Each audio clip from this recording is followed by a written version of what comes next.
Hello good morning everyone, welcome to Saurabh sir classes. मैं हूं चीनू ठाकुर जायसवाल और आज हम डिस्कस करेंगे एक और ऑप्शनल सब्जेक्ट। जी हाँ, ऑप्शनल सब्जेक्ट की अहमियत आप लोगों की लाइफ में क्या है वो आप लोग अच्छी तरह जानते हैं। कैसे चूज करना है, कौन सा सब्जेक्ट चूज करना चाहिए, इस सारे मामलों में डिस्कशन हमारा चलता ही रहता है।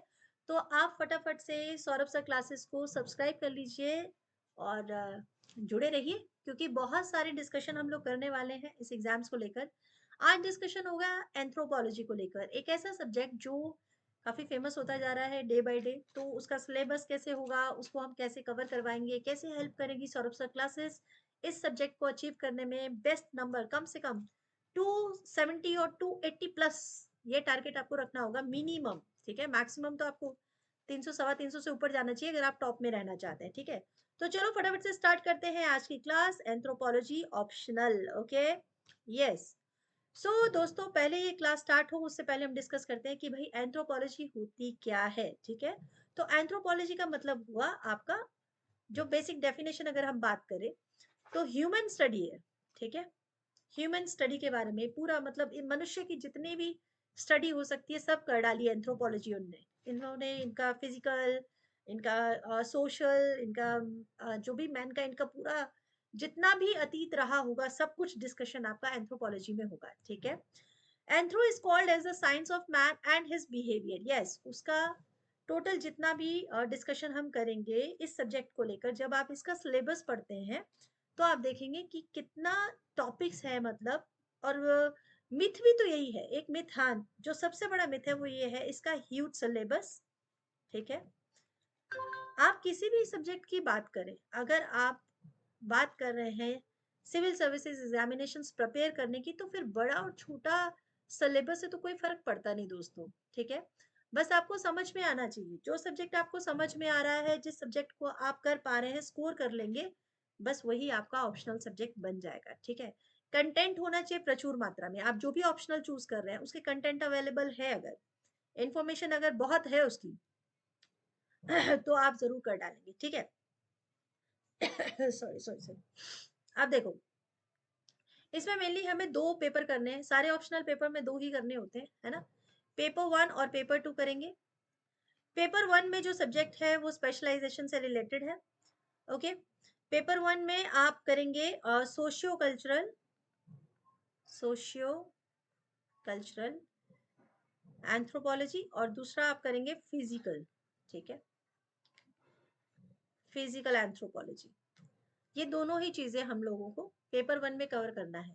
और पेपर टू में हमें क्या कवर करना है, पेपर टू में मेनली आएगा इंडियन एंथ्रोपोलॉजी। ठीक है, एंथ्रोपोलॉजी। अब हम ये तो समझ गए हैं कि अब हम ये तो समझ गए हैं कि भाई एंथ्रोपोलॉजी होती क्या है, इसकी स्टडी है, ये ह्यूमन स्टडी है। इसके बारे में जो वास्ट इसका इंफॉर्मेशन हमें चाहिए वो इसके सिलेबस में मिल जाएगी, जो ऑलरेडी मैं इसमें इसी वीडियो में आपके साथ शेयर कर दूंगी। ठीक है, मैंने वैसे तो पूरा डिटेल यहाँ दिया हुआ है। हमें समझना है इसका logical way, analytical and yet, ये जो सब्जेक्ट है वो कैसा है। एक तो लॉजिकल है ये बहुत, जब आप इसे पढ़ोगे तो आपको ऐसा लगेगा ये तो हम जानते हैं, ये हमने पढ़ी हुई है ये बात। ठीक है, और लॉजिक्स के बारे में है। ठीक है, एनालिटिकल इंफॉर्मेशंस भी देगा और ये इजी है समझने के लिए। ठीक है, ये इंटरफेस है ह्यूमैनिटीज और साइंस के बीच में। जो स्टूडेंट साइंस ले रहे हैं उनको भी, जो ले चुके हैं, जिन्होंने पढ़ा है अपना 12th वगैरह साइंस में किया है, उसके लिए भी ये सब्जेक्ट जो है बहुत हेल्पफुल है। ठीक है, it adds in the development of multi disciplinary perspective, और ये आपको हेल्प करेगा आपके, जब आप एस्से लिखोगे, तब जब आप इसके बारे में पढ़ोगे तो वो और भी सब्जेक्ट्स में हेल्प करना चाहिए ना। आप ऑप्शनल सब्जेक्ट कब लेते हो, उसमें से एक क्राइटेरिया ये भी है कि आप जो भी ऑप्शनल सब्जेक्ट पढ़ रहे हो क्या वो आपके जीएस के पेपर्स में कहीं ना कहीं हेल्प कर रहा है। तो एंथ्रोपोलॉजी के पॉइंट्स जब आप देखोगे, सिलेबस में देखोगे, तब आपको पता चलेगा कि when you will write your essay, no, it will definitely help you out, because it gives you lots of ideas to write your answer. बस ये होता है मेनली। ठीक है, अच्छा, अब ये समझते हैं कि कुछ चीजें और हैं। जैसे कई लोग ये कहते हैं, कई स्टूडेंट्स ये सोचते हैं कि अगर मेरे पास बायोलॉजी नहीं है, कई स्टूडेंट्स का कहना है कि if I don't have biology, तो अगर मेरे पास बायोलॉजी बैकग्राउंड नहीं है, सो आई कैन डू दैट, है ना, आई कैन डू एंथ्रोपोलॉजी। तो मैं कहूंगी ये मिथ भी बिल्कुल रॉन्ग है। ऐसा नहीं हो सकता। बायोलॉजी आपके पास नहीं भी है तो भी this subject is very easy to understand. When you read something about this, कोई भी आप टॉपिक पढ़ोगे इजीली अंडरस्टैंड आप कर पाओगे। फटाफट से इसका सिलेबस देख लेते हैं। ये वीडियो मैं उतने लंबे नहीं बना रही हूँ, देखें, क्योंकि जो हमारे टीचर्स होंगे, जो आपको सौरभ सर क्लासेस में क्या है, हर एक सब्जेक्ट के टीचर्स आपको अवेलेबल है, ठीक है। वो किस तरह से आपकी क्लासेस लेने वाले हैं, किस तरह से आपकी तैयारी करवाने वाले हैं, वो इंट्रोडक्शन मैं आपको दे रही हूँ। और जब आप क्लासेस में देखोगे ना, तब आपको पता चलेगा कि कितनी जल्दी जल्दी जो है आपकी कितनी तैयारी हो जाती है। पेपर 1 के सिलेबस में आप देखेंगे मेन ब्रांचेस ऑफ एंथ्रोपोलॉजी, जिसमें socio culture, biological, archaeology, linguistic, anthropology, ये हम सब कुछ पढ़ने वाले हैं। मेनली इसमें हम देखेंगे रिलीजन, ठीक है, रिलीजन देखेंगे। और उसके बाद जो आपका ऑर्गेनिक एवोल्यूशन हुआ है वो देखेंगे, ठीक है। और ह्यूमन एवोल्यूशन देखेंगे। ये सारी चीजें इसी के अंदर आने वाली है, ठीक है, जो ऑलरेडी आपके सिलेबस में यहाँ पूरा मेंशन है। मैंने डिटेल में आपको सिलेबस यहाँ पे प्रोवाइड करवा दिया है, ताकि आप आराम से धीरे धीरे सिलेबस को पढ़ सके। अगर आप कहेंगे कमेंट सेक्शन में तो मैं इसका पीडीएफ भी आपके साथ शेयर कर दूंगी, ठीक है, तो आप सिलेबस उसमें से भी आराम से पढ़ पाइएगा। फिर आप देखेंगे इससे रिलेटेड जो प्रिंसिपल्स हैं, पैलोलिथिक, मेसोलिथिक, ये सब हम पढ़ चुके हैं, राइट। अच्छा, ये अगर आपने हिस्ट्री पढ़ा हुआ है तो भी आप इस सब्जेक्ट को चूज कर सकते हैं। अगर आपने बायोलॉजी पढ़ा हुआ है तो भी आप इस सब्जेक्ट को चूज कर सकते हैं। तो ये एक ऐसा सब्जेक्ट आ गया है जो दोनों तरह के जो स्टूडेंट्स हैं वो आराम से इसको चॉइस कर सकते हैं, इसको लेकर अपने पेपर की तैयारी कर सकते हैं। तो ये है पूरा इसका सिलेबस, जिसमें थ्योरीज भी हम डिस्कस करेंगे, classical evolution, nature of culture, nature of society, marriage, family, kinship. देखो ये सारी बातें तो नॉमिनल ही है ना, ये सब तो हम लोग अपना पहले भी रीड कर चुके हैं, इसके बारे में पहले भी हम लोग पढ़ चुके हैं।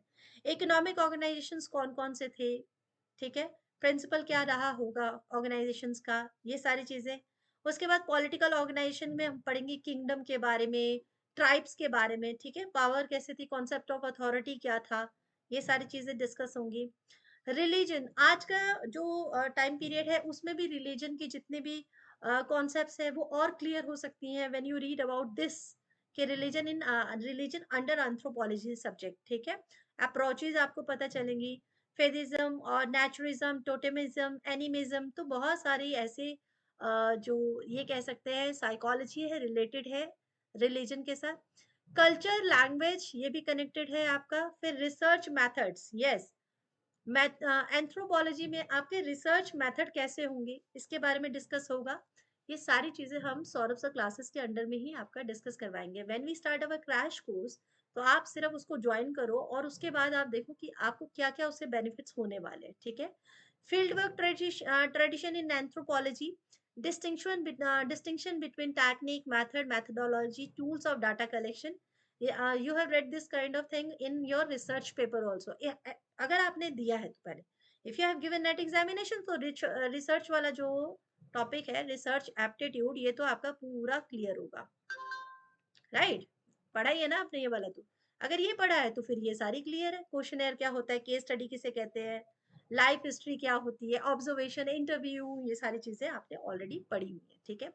एनालिसिस कैसे करते हैं, interpretation and presentation of data, this also comes under when you have done your NET examination और have you done your preparation as well. ऐसा कुछ जरूरी नहीं है कि आप नेट क्वालिफाइड हो चुके होंगे तो ही आप इसको पढ़ पाएंगे, बट आप प्रिपरेशन में ये सारे सब्जेक्ट ऑलरेडी पढ़ चुके हैं, ठीक है। ह्यूमन जेनेटिक्स के बारे में हम लोग देखेंगे कि how we start our evolution from apes to a man, ठीक है, कितना वो सारा जितना भी चेंजेस आता है वो सब हम लोग इसी में अपना स्टडी करने वाले हैं, ठीक है। उसके बाद जेनेटिक का जब हम, हाँ, फिजिकल जो भी एंथ्रोपोलॉजी हम डिस्कस करेंगे उसमें भी हमने बहुत कुछ डिस्कस करना है, सेल्स कैसे बनते हैं और ये सारी चीजें, और इनब्रीडिंग, जेनेटिक लाइफ, वो सारी चीजें हम लोग पढ़ने वाले, ठीक है। chromosomes and chromosomal aberration in man, that comes under the same thing which I just tell, कि वो सेल वाला जो बात था, ठीक है। सिंड्रोमिक डिसऑर्डर्स पढ़ेंगे, इंटरसेक्स जो है वो सारी चीजें होंगी, टर्नर, सुपर फीमेल, जितना भी ये सब है ना क्रोमोसोम जो एब्रिएशन है वो सब भी हम लोग डिस्कस करने वाले हैं। ऑटोसोमल एब्रेशन जैसे डाउन सिंड्रोम, पचायो, एडवर्ड, क्रिजियो, छाट सिंड्रोम, ये सारी चीजें भी हम लोग अपने कोर्स में डिस्कस करने वाले हैं।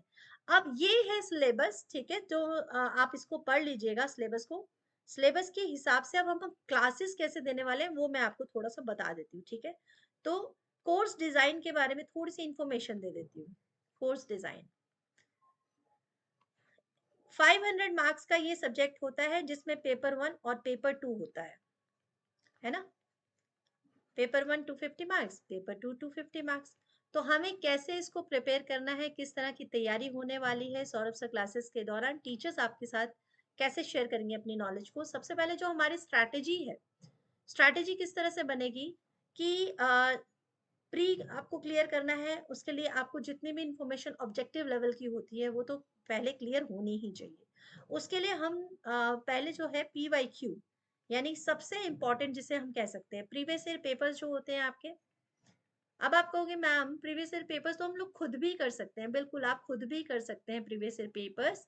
बट यहाँ पर क्या रहता है, पैटर्न जो होता है प्रीवियस ईयर पेपर को सॉल्व करने का, वो सबसे बेस्ट होता है जब आप जो 4 ऑप्शन है, 4 ऑप्शंस में से एक को तो आंसर आपको आता ही आता है, बाकी के 3 के आंसर का भी आपको मालूम होना चाहिए कि वो किससे कनेक्टेड है।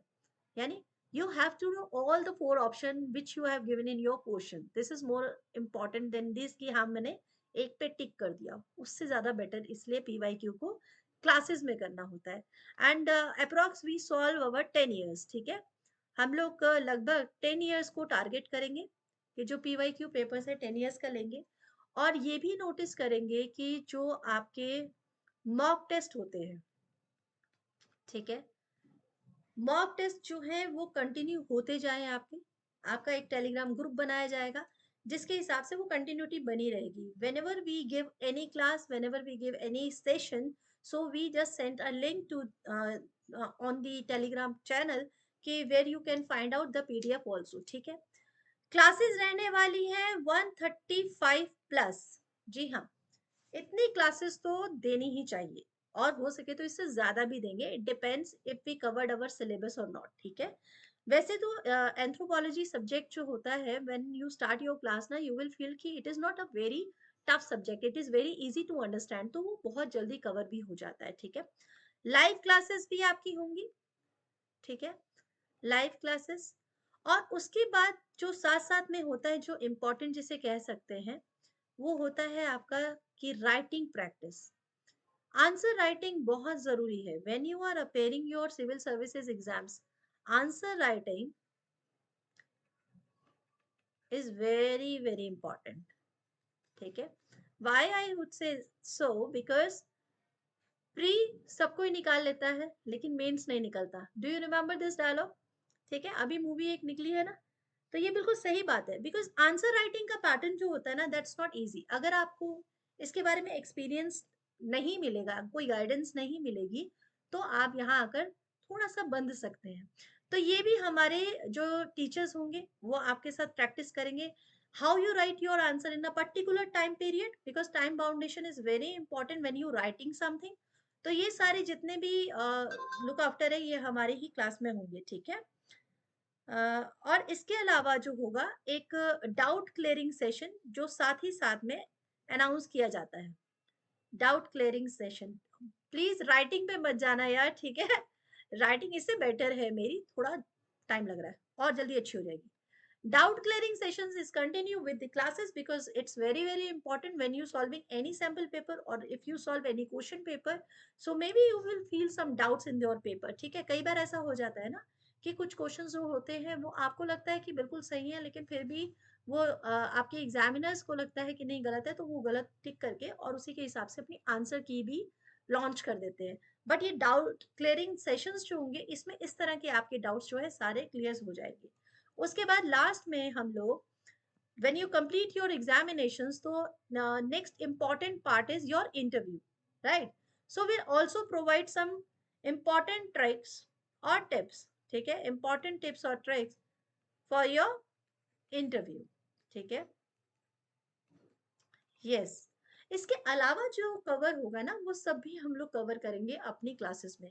कहीं से भी कुछ कमी रहनी नहीं चाहिए, because this is very important. When you are going to your examination, so you have to put your 100%। उसके बाद जो होगा वो देखा जाता है।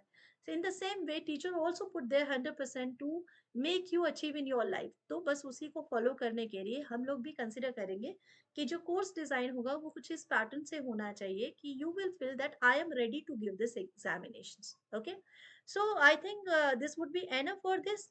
अगर फिर भी आपको कुछ क्वेरी होगा तो आप कमेंट सेक्शंस में दे सकते हैं, और जो हमारी टीम होगी जल्दी ही आपसे जरूर कांटेक्ट करती है। Thank you so much for today, will meet soon with new topic. Thank you so much, bye bye.